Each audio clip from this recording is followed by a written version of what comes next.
Salam dostlar, bugün biz Kirxov qaydaları, ardıcıl və paralel birləşmələrdə gərginliyin, cərəyan şiddətinin və müqavimətin hesablanması məsələləri ilə tanış olacağıq. Başlayaq Kirxov qaydaları ilə. Kirxovun iki qaydası vardır: cərəyan şiddəti haqqında və gərginlik haqqında. Başlayaq cərəyan şiddəti haqqında olan qayda ilə. Əvvəlcə bu şəklə diqqət yetirək. Bu şəkildə 6 naqil, bunlar naqillərdir, bir nöqtədə birləşmişdir. Həmin bu birləşmə nöqtəsinə düyün nöqtəsi deyilir. Burada işarə olunan bu oxlar isə cərəyanın istiqamətini müəyyən edir. Burada, yəni cərəyan düyün nöqtəsinə daxil olur. Bu oxlar isə cərəyanın düyün nöqtəsindən çıxdığını təyin edir. Kirxovun cərəyan şiddəti haqqında qaydasına əsasən, düyün nöqtəsinə daxil olan cərəyan şiddətləri cəmi düyün nöqtəsindən çıxan cərəyan şiddətləri cəminə bərabərdir. Və yaxud burada daxil olanları müsbət,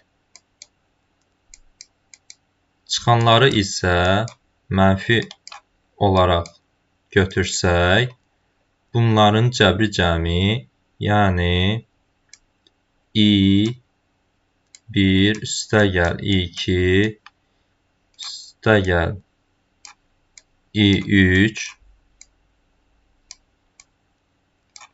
və çıxılsın I4 üstəgəl, daha doğrusu çıxılsın I5 və çıxılsın I6 bərabər olacaq 0-a.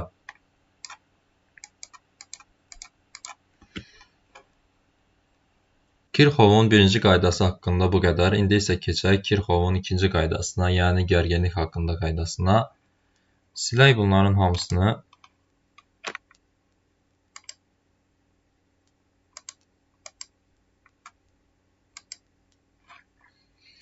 Başlayaq izaha. Kirxovun ikinci qaydasında deyilir ki, dövrədəki gərginlik düşkülərinin cəbri cəmi 0-a bərabərdir. Bu nə deməkdir? Biz Ohm qanununu izah edərkən belə bir düstur yazmışdıq. I bərabərdir U böl R. Buradan biz belə bir düstur ala bilərik. U bərabərdir I vur R. Dövrədəki bütün keçiricilər üçün bu U gərginlik düşküsü adlanacaq. Yəni V4-cü keçirici üçün V4, bu U4 də deyə bilərik, olacaq bundan keçən cərəyan şiddəti və müqavimətinin hasili. Bunların hamısını silək. İndi isə gəlin bu dövrədəki gərginlik düşkülərinin cəmini hesablayaq. Bunun üçün əvvəlcə biz bu gərginlik düşkülərinin mənfi və ya müsbət işarəli olduğunu təyin etməliyik. Bunu necə təyin edəcəyik? Bunun təyin olunması üçün biz əvvəlcə bilməliyik ki, cərəyan hansı istiqamətdə axır. Biz demişdik ki, cərəyan müsbətdən mənfiyə doğru axır. Bu gərginlik mənbəyidir. Bu tərəfə müsbət, yəni bu tərəfdə müsbət varsa, bu belə mənfiyə doğru axmalıdır. Və bunun şərti olaraq müsbət qəbul edək. Onda gördüyünüz kimi müsbət bu tərəfdədir V1 keçiricisində, mənfi isə bu tərəfdə. Onda bu saat əqrəbinin əks istiqamətində olacaq. Onun üçün biz bunu mənfi qəbul edəcəyik. Həmçinin bunu da, qalanları da mənfi olacaq. Çünki bunlarda mənfi ilə müsbətə əsasən təyin etsək, saat əqrəbinin əks istiqamətində olacaq. Və buradan alırıq VS müsbət işarəlidir. Qalanları isə mənfi işarəlidir. Çıx V2, çıx V3, çıx və s. VN. İndi burada V7-dir. VN yazaq ümumi şəkildə. Onda 0 olacaq. Bu aşağıdakı ifadəni də biz buradan ala bilərik. Kirchhoff qaydaları haqqında bu qədər. İndi isə keçək paralel və ardıcıl birləşmələrə. Əvvəlcə silək hamısını.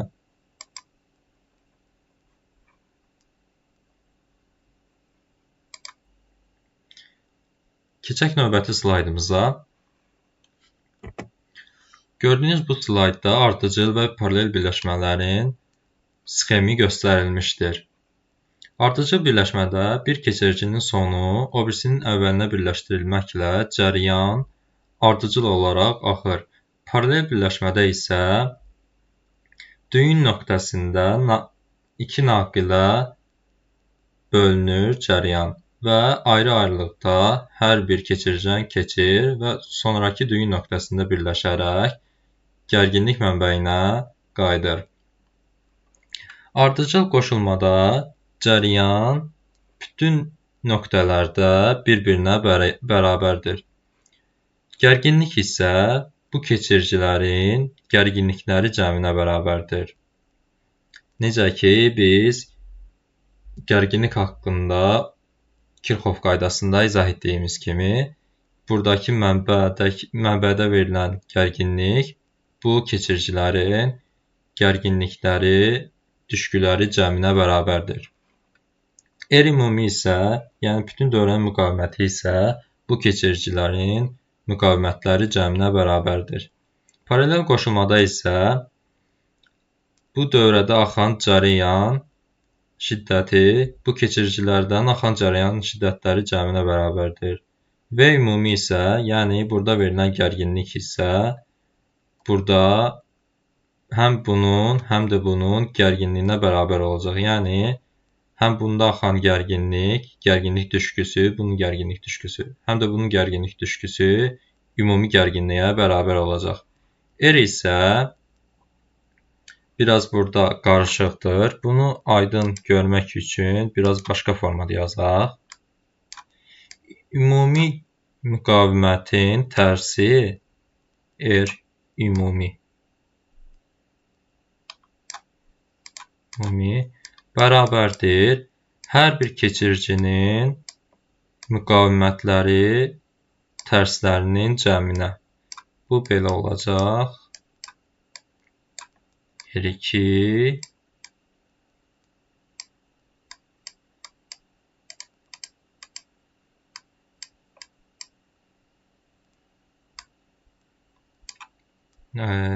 1 bölünsün Rn.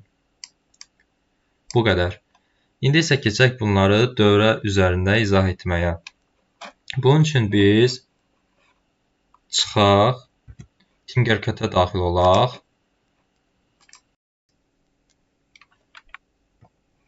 Burada mən hazır bir dövrə qurmuşam. Gəlin onun üzərində izah edim.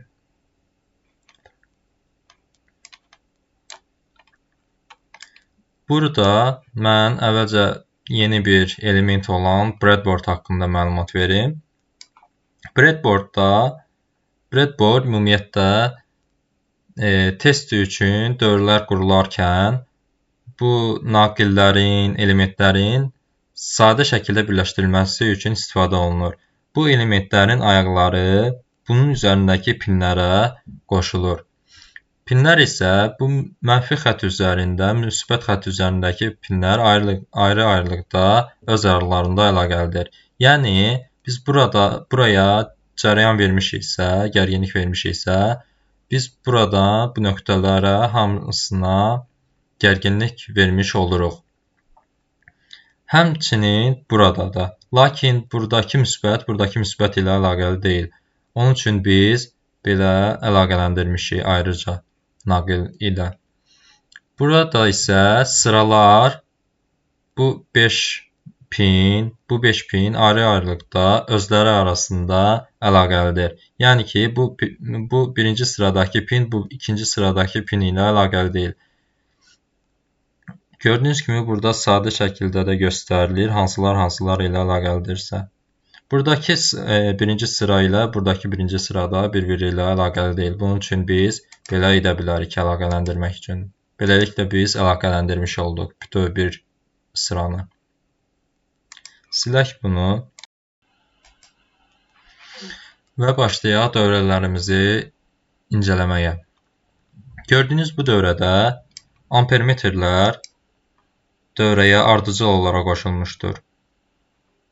Burada bunun terminal birindən gəlir bura, sonra da axır, cərəyan davam edir axmağa. Buradan terminal ikinci rezistora keçir. Bunun sağdakı terminalından gəlir ampermetrə, gəlir negativdən düz mənfiyə doğru. Yəni burada müsbət enerji alır, ötürür sağ ayağından növbəti rezistorun sol ayağına. Yəni bu ardıcıl birləşmədir. Ardıcıl birləşmədə indi nəzər yetirək cərəyan şiddətləri və gərginlikləri qiymətlərinə. Əvvəlcə bildirim ki, biz ikinci rezistoru 2 ohmluq, birinci rezistoru isə 1 ohmluq götürmüşük. Və simulyasiyanı başladaq. Gördüyünüz kimi, dövrə hissəsində istənilən yerdə cərəyan şiddəti eyni olaraq qalır və ümumi cərəyan şiddətinə bərabərdir. Gərginliklər isə bu rezistordan keçən gərginliyin və bu ikinci rezistordan keçən gərginliyin cəmləri ümumi gərginliyə, yəni 5 volta bərabərdir. İndi isə gəlin sağdakı şəklə diqqət yetirək. Sağdakı şəkildə paralel birləşmə göstərilmişdir. Buradan 5 volt gəlir, ötürülür bura, belə. Bu nöqtədə isə artıq 2 hissəyə bölünür. Buradan naqil çıxır bu rezistora, buradan isə naqil bu rezistora elektrik cərəyanı ötürür. Sonradan bunlar buradan ampermetrə keçərək bu naqildə birləşir. Bu rezistordan çıxan naqil isə ampermetrdən keçərək bu nöqtədə, eyni nöqtədə birləşir. Sonradan mənfi buradan da GND-yə qayıdır. Bu demək ki, paralel birləşmədir. Paralel birləşmədə indi görək dediyimiz kimidirmi? Cərəyan və gərginlik qiymətləri.